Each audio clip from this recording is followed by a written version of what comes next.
मी आज तुम्हा सर्वांसमोर एक नाट्याचे प्रसादन करणार आहे. त्याचे नाव आहे चिमणी. म्हणजे काय? तुम्ही काय काय म्हणताय ते सगळं मला ऐकू येतंय. माझे कान दिसत नसले तरी ते आहेत. काय तुम्ही तुमच्या कानाच्या कटकटीबद्दल बोलताय काय? बोला ना, बोला. दोन्ही बाजूनी बोलू शकता तुम्ही.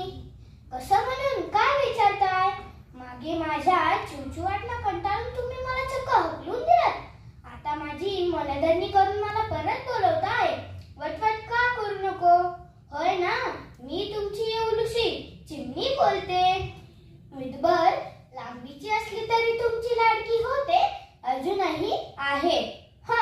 असेल असेल. उगीच तुम्ही तुमच्या मुलीला लाडाने चिमणे म्हणता. तक्रारी काय काय म्हणून करू? माणसांनो, तुम्ही भरमसाठ जंगलतोडी केली. कापूस काड्यांचं घरटं बांधायला मला जागाच उरली नाही. मी आणखी दूर गेली.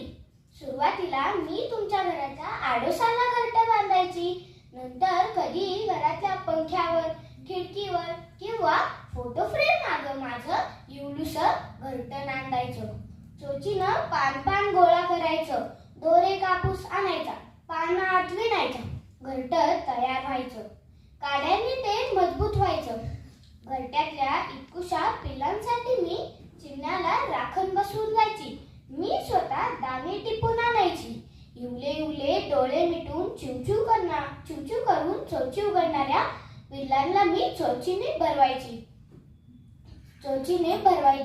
पंख फुटले की पिल्लं उडून जायची. मी सुद्धा उडून जायची.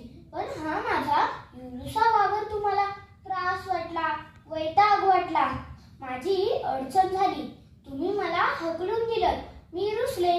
चिव चिव चिव करीत दूर दूर निघून गेले. आता तुमच्याकडे चिमुकला पाहून आलाय. छोटं बाळ आलंय म्हणून माझी आठवण झाली ना.